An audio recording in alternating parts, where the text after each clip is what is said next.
everybody. I'm Indy, and that's Jay. I'm Jay. This is Indie Game Business, and this is Juice. This is Juice. It's Juice. Oh, is that some of that nasty green, brown, swamp muck looking healthy stuff? It's blueberries. Oh, it's not nearly as bad as I thought it was. I mean, there's vegetables in it, but it looks yummy. It's well, with my wife's new diet. She was in the ER right before I went to PAX with diverticulosis. Oh yeah, I'm familiar with that one. Hey, Rock Knight, what's up? Oh, here we go. Bam! I'm sharing. 11 months. Woo. That's my that was the Dude, we gotta be hitting our 1 year mark. We're already hit our 1 year mark. I'm not sure when our first show was, but yeah, we're past that because we streamed for a couple of months before you got affiliate, right? No, I don't think it took that long to get affiliate. I don't remember. Anyway, happy 1 year anniversary. 1 year with this thing now. Yeah. So how was PAX? PAX was great. It was a lot, and there were some parties, and I kind of got a little bit sick on the way back, but I'm over it now. I had a bunch of emergency and zinc and all that good stuff, and I still got it. I fist bumped everyone. I only shook a couple hands, and I had a little on my bag here that I carry around. I have a little thing here with hand sanitizer just hanging there. Oh yeah. It's always good to have hand sanitizer. I knew some guys that was their first show, and he came back and he's like, I felt like crap all week. I was like, yeah, it's con crud. That's just part of it. You learn to deal with it. That's all there is to it. So you had the same, time difference thing I did going out to San Francisco. It's 3 hour difference, and then it's like that messes you up, and then you get sick on top of it, and you're like going out to your thing, and it's all like it's 10 o'clock at night, but yes, it's actually 2 o'clock in the morning or whatever. So my flight was 6. My flight was 6 in the morning, but I got up. I woke, because you want to get there a couple hours early. So, but I woke up at 2:30, which is basically 11:30 p.m. So 11:30 p.m. my time. Got there, and then I had to wait in a little bit of a line. I have no idea why the dogs are barking, and mine's over here snoring. And then the flight back was pretty good. Yeah, it was not so bad. It flew straight from Boston all the way to Seattle. Yeah, that's the good part about flying from San Francisco over to where I am now, because it is a direct flight to get to Charlotte. But then once I get to Charlotte, I have a 2 hour drive back to the house. So until they get to the point where I can just jump out of the plane as it passes over my house, that's just the way it's going to be. Right. But GDC was fun. I mean, I didn't go last year because I took a year off from travel, but it was good seeing everybody again. I didn't even go to the show floor. I didn't have time. I had like 26 meetings. We did it all with Meet and Match.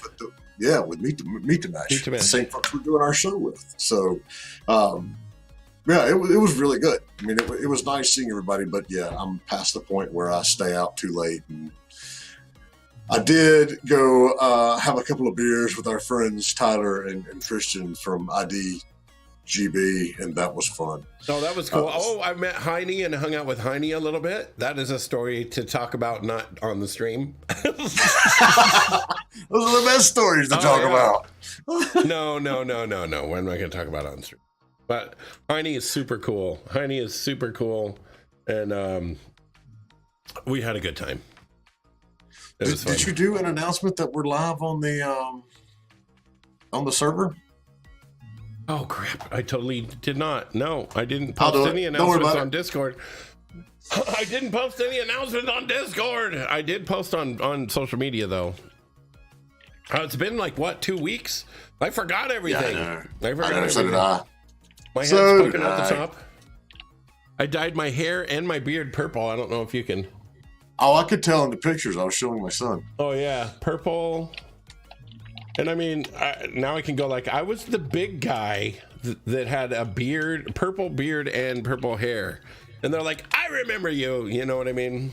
So, because it's like, it's when you get business cards, when you get a stack of business cards, you're like, who? You know, I got quite a bit. Brrr. They're like, who is this person again?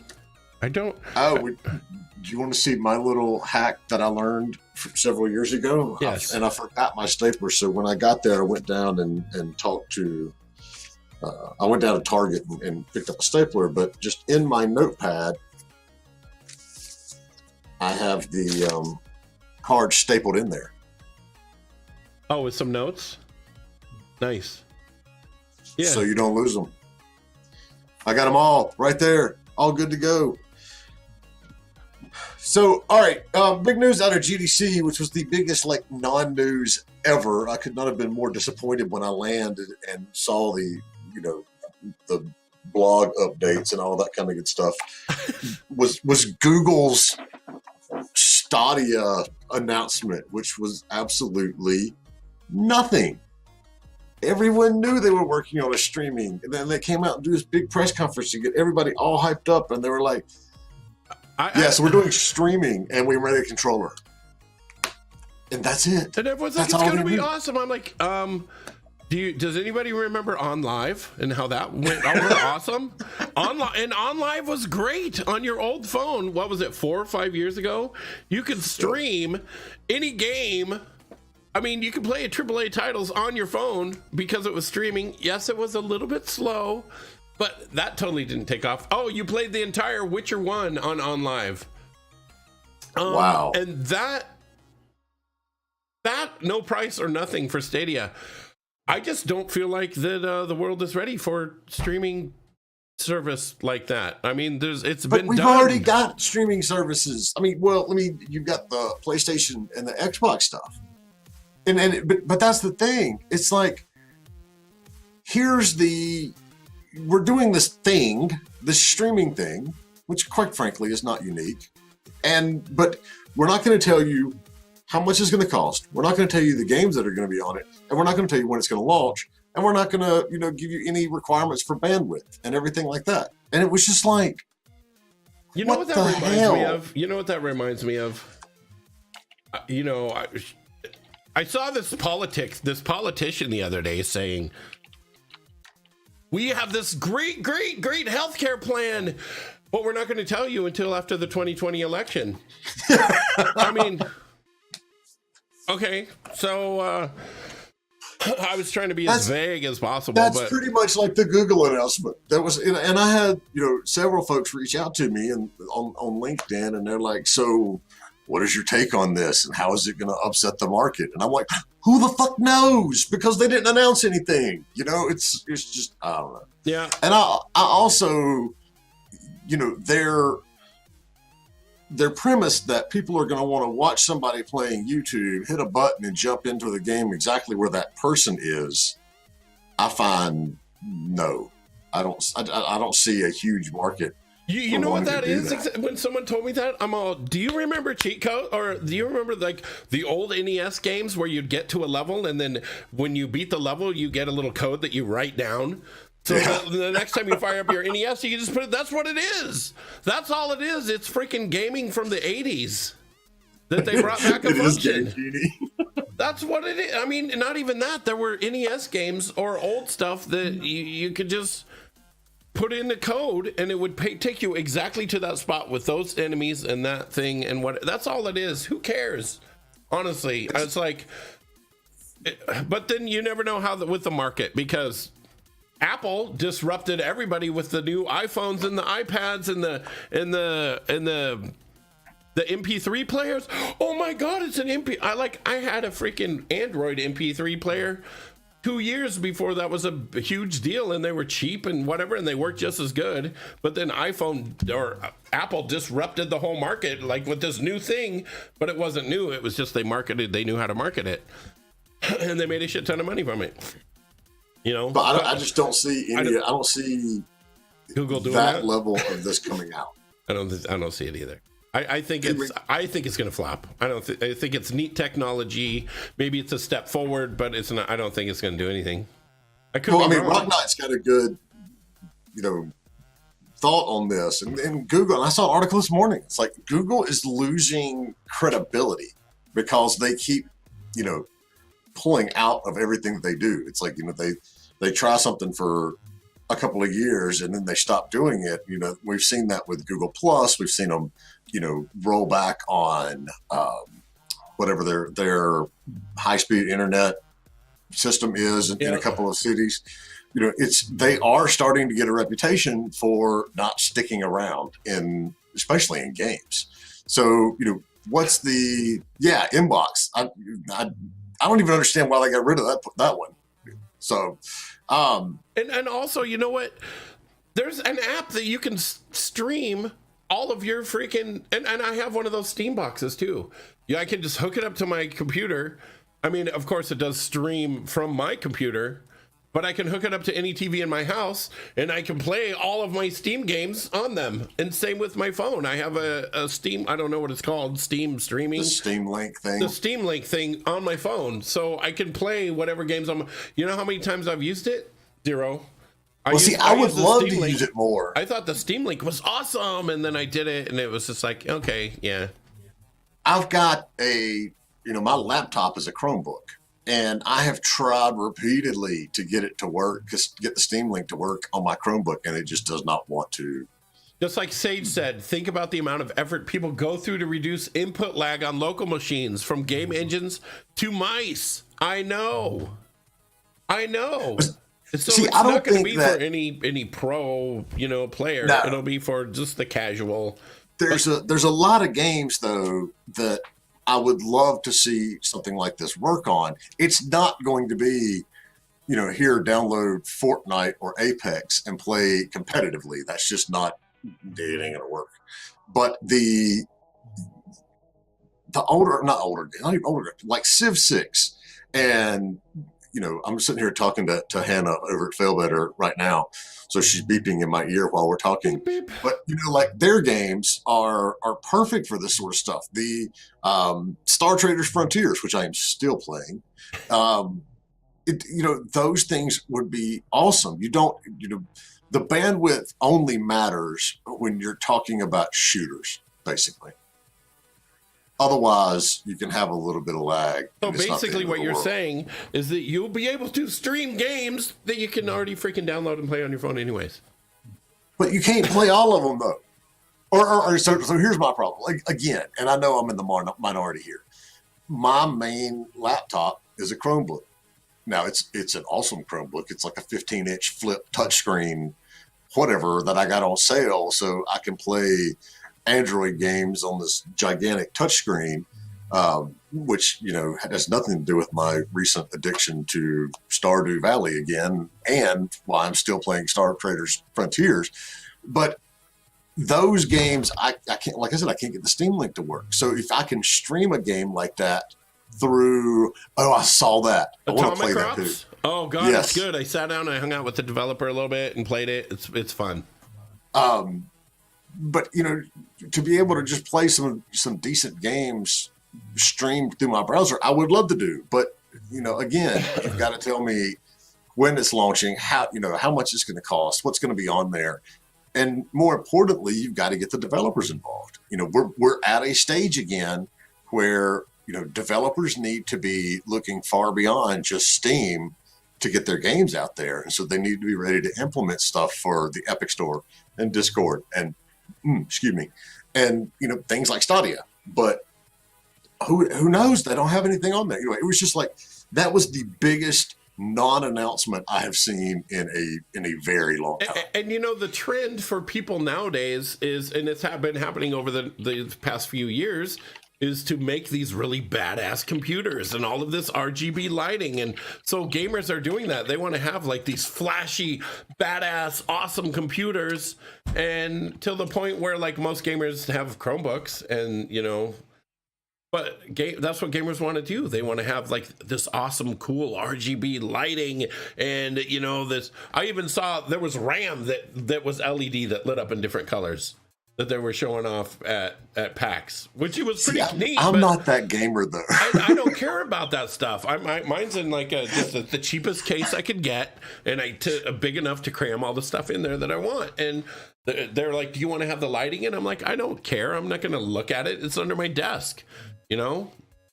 But I think the trend in gamers is to have like the most badass, awesome equipment that looks cool, and so. It's kind of like until everyone is just running around with devices that are super powerful that can stream stuff. But, you know, now there's like memory is getting, you know, cheaper and cheaper. And so like to have, you know, I've got 10 terabytes on my computer. Why freaking stream a game when you've got 10 terabytes of fucking, you know, on your computer?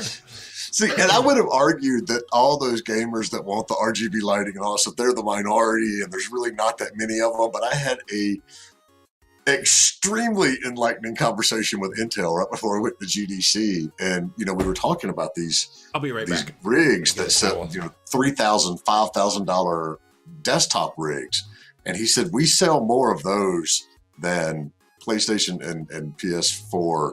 I mean, PlayStation and Xbox sell consoles. And I was like, oh my God, you've got to be kidding me. He's like, no, there's a huge market for those things. And so that was just kind of like eye-opening, you know, to me. And it's getting bigger and bigger. Everything, every computer booth at PAX was all about flash, you know, flash and this awesome looking PC and da-da-da-da-da. And people like that stuff now. Are you, okay, here's some comments and questions. What I think is interesting from Rock Knight Studio probably makes sense for high-end games like AAA titles, which can't run on our laptops, but for AAA companies, it's a huge risk to work on this with Google because it might as well flop. Indie games don't make sense because they run well on most computers. Is it why Google announced their own game dev company? Ooh. So, all right. So this is Heine here? Heine, if you're here, raise your hand.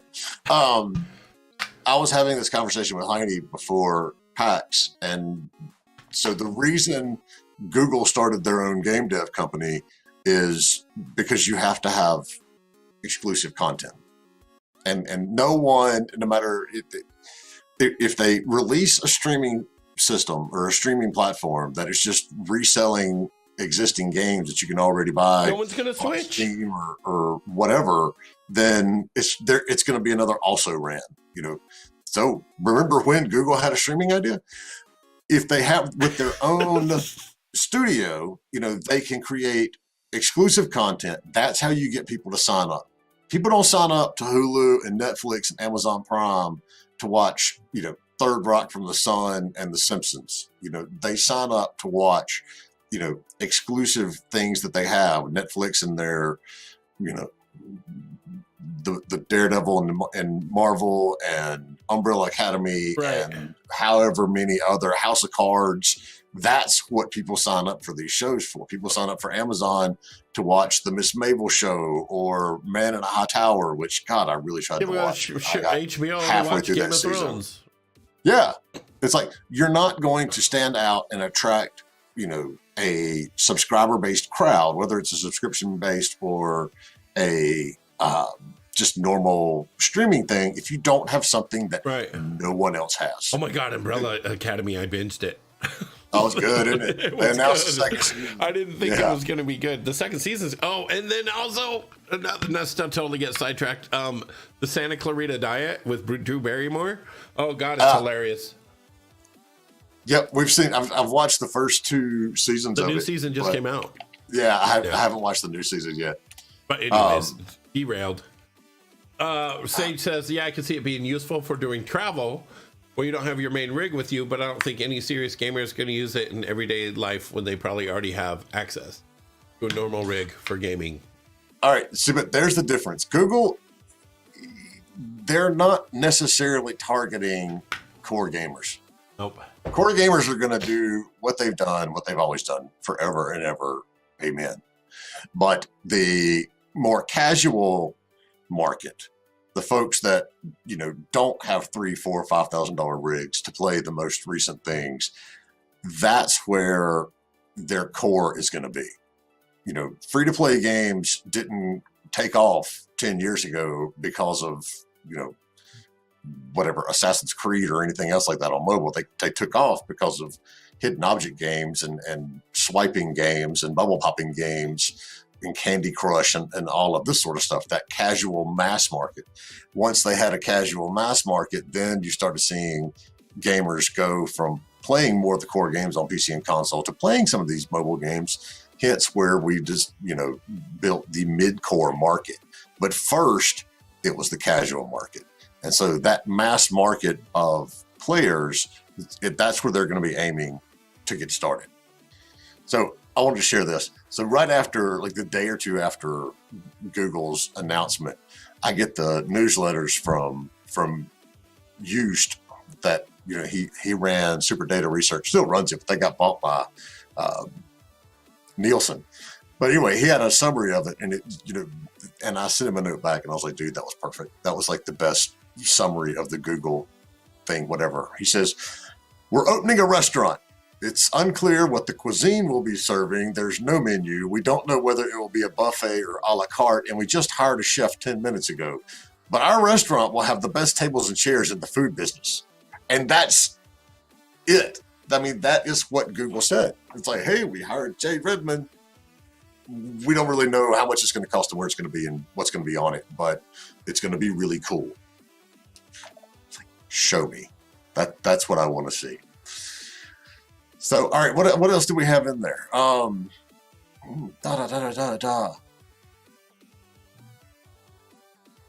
What is what now?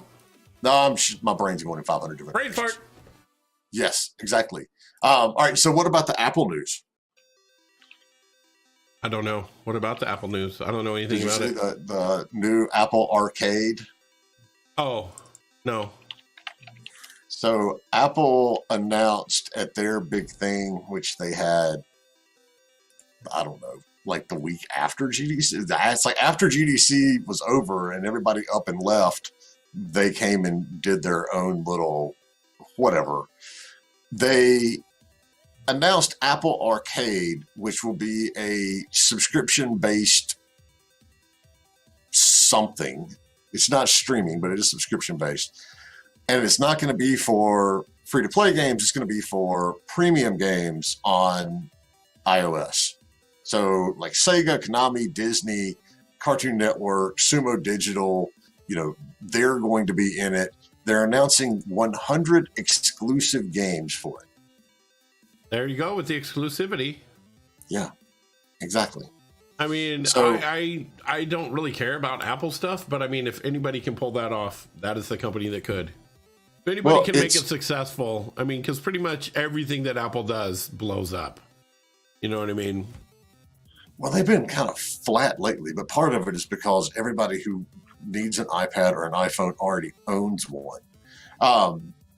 But a lot of the games that they're announcing are basically ports. So here's a game that was on PC and console for years, and now it's going to have, now you'll be able to play it exclusively on an Apple tablet. So it's like Team Sonic Racing and Beyond a Steel Sky, which is actually 20 years old. The original one is. That's true. The original one is.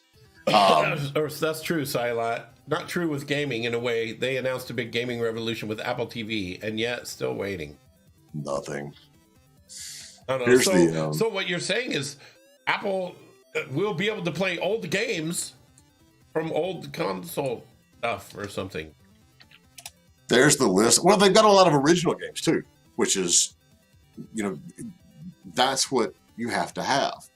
You can't have, you have to have original content and you have to have exclusive content, but it can't be just ports of existing games. You've got to have, new original games on there too. So are these exclusive games here? Or? Those are the games that have been confirmed exclusive for Apple Arcade. Okay. Those look pretty good. And I'm assuming that means, they're exclusive to mobile. All right. I have to go. I'll be right back. I'm gonna put the cam on you here. Oh, yay. All me. All right. So who's got you. questions? I'll be right back. Y'all know I can't ramble on my own. You got to ramble. I'm going to ramble. I don't want to. All right. So let's talk about what you need to be doing.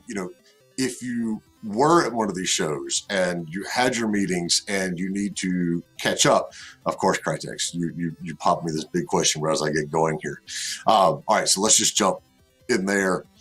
Well, no, thank you. It's not even a question. I really, appreciate that. It says, want to quickly thank you guys for helping us get better and especially more serious about game development. Well, that is why we're here. So, once you're back from the show, you got your business cards. One, you got to make sure you get all of your cards put in your CRM or if you're using an Excel database, do that so the information is captured as quickly, and accurately as possible. And then you want to make sure that you go and thank everybody that you met for, a chance to meet and if there were action items that come out of it, you need to start pushing forward on that because everyone, and this has been true for 20 years and it'll be true for the next 20 years, everybody that leaves a conference comes away that last day going, oh my God, this was the greatest conference ever. We had so much success. Everybody loves us. And then that's not always the case. And people always ask me at the end of the show, it's like, how was your show? I was like, well, it was great, but it doesn't matter. Ask me in 3 weeks how my show was, because that's when you find out, what's actually going to come of this. And I was talking to a developer that I met at GDC and exactly the same thing. They were like, we've got all these publishers interested in our game.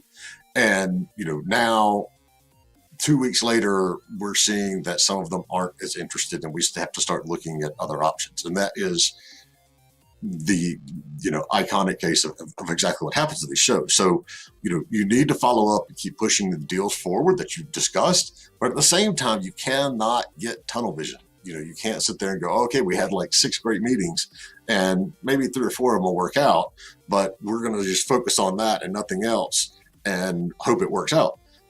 You've got to, keep the foot down, keep the foot on the pedal on the biz dev side. So, make sure you get all of your business cards, synced in there and you're up to date. And then make sure you're following up with everybody and saying, okay, what's the next step? Where do we go from here? That sort of stuff. You back? You all good? I am back. My stomach has not been the same since getting back. Your stomach's still probably on Boston time. That's what it is. It's on Boston. Are you talking about like what to do after events? Yeah, just the high level overview of it. Did you read Crytek's comment? Yes. Okay. And we appreciate it because that's what we do. So along much. Those lines, okay. As many of you know, and many of you are attending, we have the first indie game business. Post that right there. Business to business event coming up in like less than 2 weeks now. Yeah. And we also have like some absolute great companies that are going to be there. So if you're a developer and you want to pitch, to somebody like Microsoft, the Xbox team is going to be there. Akupara Games is going to be there. We've got Deca and 1C, a lot of good publishers. We've even got Woovit's going to be there, Vicarious PR.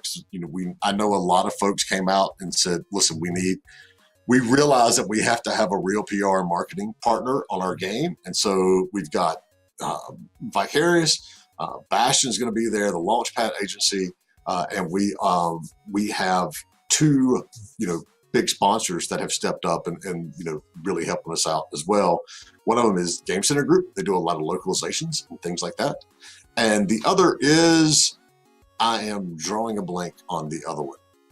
QT. They have a ridiculously good analytics package to help you go through your game and see what people are doing. And they've got a whole deck and everything. If you go to QT.com, I will put that out there. I'll put both of those in the link for you. But so the early bird pricing is over, but I think it's only $100. And so if you need to talk to publishers, marketing firms, some tech companies that will help your game succeed, $100 is not a lot to, invest in what could be 2 days of really good meetings. We've already got like people 50 are signing signed up. up. More are signing up. Oh yeah, and when you do every day, make that's sure what I'm and fill doing. out your profile. That's Oh yeah, I can actually go through the list and call out the people who have not done their profile. Hey, I've got a picture there. I won't do it though. Yeah, Andy will be there. So if you want Andy to, play your game, come talk to him. Let's see, pull up. Here we go. Mr. Dan. All right, so there's our sponsors. Couple questions. Oh, go ahead with the sponsors. Go for it. Oh no, I did. QT and Game Center Group. Okay. Game Center Group. Oh, nice. Okay, you want to know how PAX was? Some highlights would be awesome to know, or lowlights when I get a chance. It was, it wasn't as packed as it, even though they sold out. It didn't feel like it was as many people there, especially on Thursday. I mean, I guess there was quite a lot of people there. The indie mega booth was massive this year. Were there any lowlights? I mean, there was so much going on. There was a lot. I did get to walk the floor a couple days, but there was a lot of stuff going on. I didn't get to see any talks or anything because I just walked the floor. The highlight, I guess, of the whole event was I was at the Nitrado booth for an hour for a meet and greet, and so everybody just flocked there. There was like thousands and thousands of people that all wanted to see me. I'm totally joking, but no, I met a lot of great people. I actually met a lot of people that I've known online for a long time. So I got to meet a lot of people in person. I did meet some crazy people, and yeah, Boston is great. Boston's a fun town. Yeah. Okay, another question. I have a question related to your conference. So we a short before the prototype line. Like I said, but haven't made great pitches. I think you're saying you have a prototype, but haven't made close to a prototype. Oh. And don't even know if we want to go with a publisher. Should we join your conference though, just to make connections? I would say yes. So normally it's like if you don't have a demo, you don't have a playable, you're not actually really ready to pitch to publishers yet, you don't want to go spend a ton of money on a conference. But that's exactly why we're making this one. You don't have to spend $5,000-$10,000 to go out and find publishers and see if there's any interest. It's $100 and you get to go ahead and meet with these companies. It's never too early to start a conversation. You're not going to close a deal without a demo, but if you want to go and meet some of these publishers, find out what they're looking for and how they can help you and how they differ from a different one, then yeah, it's a good chance to do it. Okay, so you do have a playable, but it doesn't show. Yeah, well, I mean, that's what prototypes are. That's where it comes into, just explaining through what's not there. And for the developers that are coming, I'm going to do a blog post in the next couple of days that outlines, what you need to have ready when you go to the show. I mean, you have to remember, you're not sitting down in front of somebody at a booth and able to walk them through the demo. It is a video call, so I would, stick with a video, no more than like 5 minutes of the gameplay, but then, really be able to hit through what your unique selling points are and why your game is going to stand out. One of the things that a publisher wants to know up front, and this isn't because they don't know, but they want to make sure that who's your competition in the market and why are you different or why are you better than these other games. Just don't use Fortnite or something like that as an example. You want to, look at something that has done well, but the games that are just exploded through everything aren't good examples, because you're not going to sit down and replicate 200 million players. It's just not right. It's just not realistic. So, with a general conference, would I recommend going that early on and meeting with these companies? No, not really. But, for something like we're doing where you're able to go and it doesn't take time out of your travel schedule, or when you're not out of the office, you're not away from family and everything else, you can literally build your meetings around your daily work schedule, yeah, it's good to go ahead and start, talking to some folks and getting your name out there.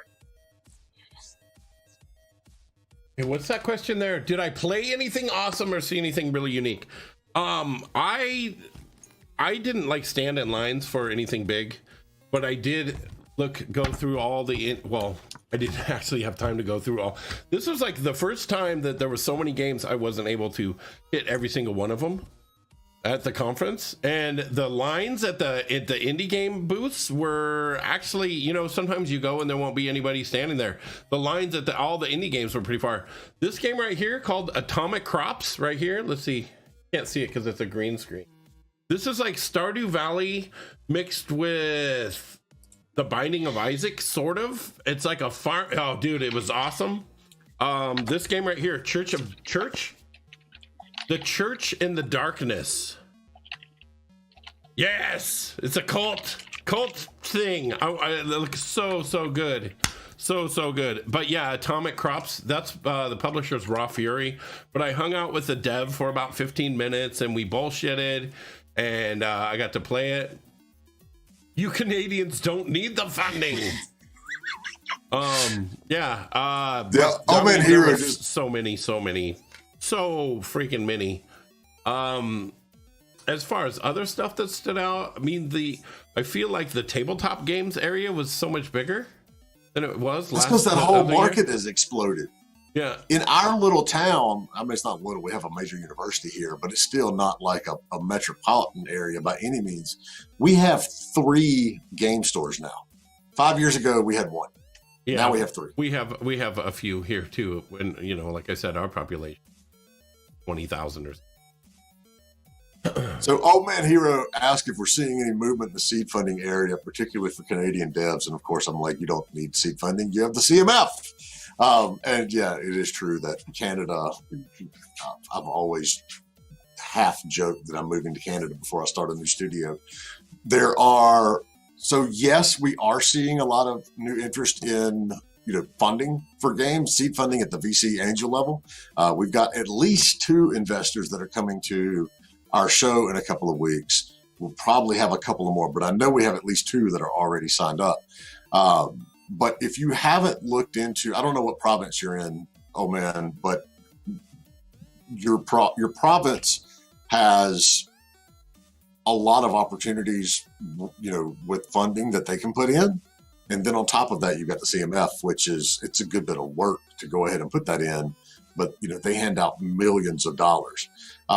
So yeah, in short though, we are seeing a bit of, I would say it's more resurgence than I've seen in the last, 5 or 10 years, because for a while there, game investment went, downhill quickly.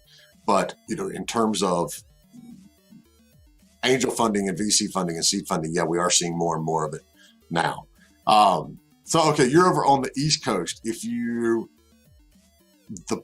person you need to talk to is George Donovan, if you don't know George, because if anyone has all the local news and knows exactly what's going on, George will. And because I know he does investment as well. And he's been on our show as well. So you've got the traditional, the VC, the angel people, you've got, like you said, the accelerator, and that local accelerator, you may be talking about George's. But I want to say there's another fund that covers all the Atlantic provinces, but I'm not 100% sure on that. But I would recommend it. You're in a fortunate spot, to be in Canada. There is a lot of government support for the teams. So I would, not just game dev, but like PR companies as well. Yeah. All right. So Indy has a meeting in 7 minutes. So we're going to wrap it up, pretty quickly here.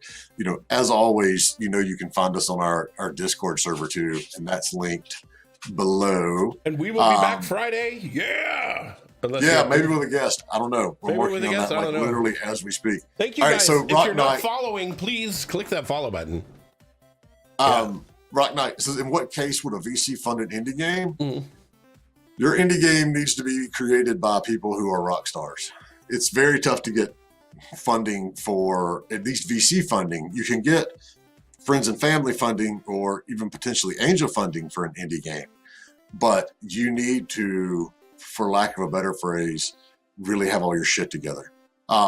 It helps if the people that are working on your game and your studio are experienced and they've launched big games in the past. And it's also, you know, we want to make sure that you've got all those questions answered in terms of, you know, what's our competitive landscape? How much, you know, is the game going to actually cost to get out there? How are you going to do distribution? What's your live ops, you know, plan once you go after launch? And a live ops plan is something that everybody has to have. It's not just for free-to-play games or mobile games or, you know, the console Destiny shooters, Apex, not Apex. Well, yeah, Apex. But even as a indie dev doing a premium game, you have to have a plan to keep providing content. So it may not be traditional live ops with user acquisition and all that kind of good stuff, but you have to have a plan for support after launch.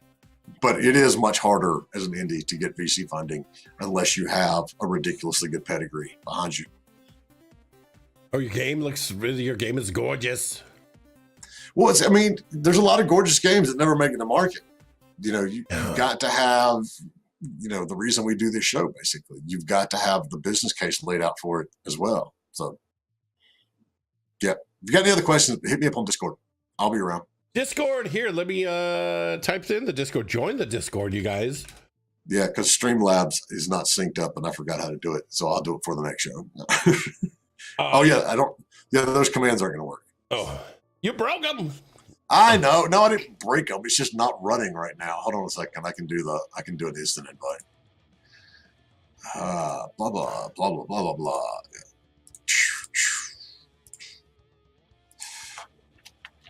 There you go. There's our Discord. Join up, and then again, if you are looking to, you know, pitch your game, or you want to talk to some marketing companies, some publishers, and even some investors, there's the link for our show. So do you need updates after launch if you're launching a single game with all the content there? All right, so that's the catch, Nightwolf. You have to have plans for post-launch content, even after all your content is there.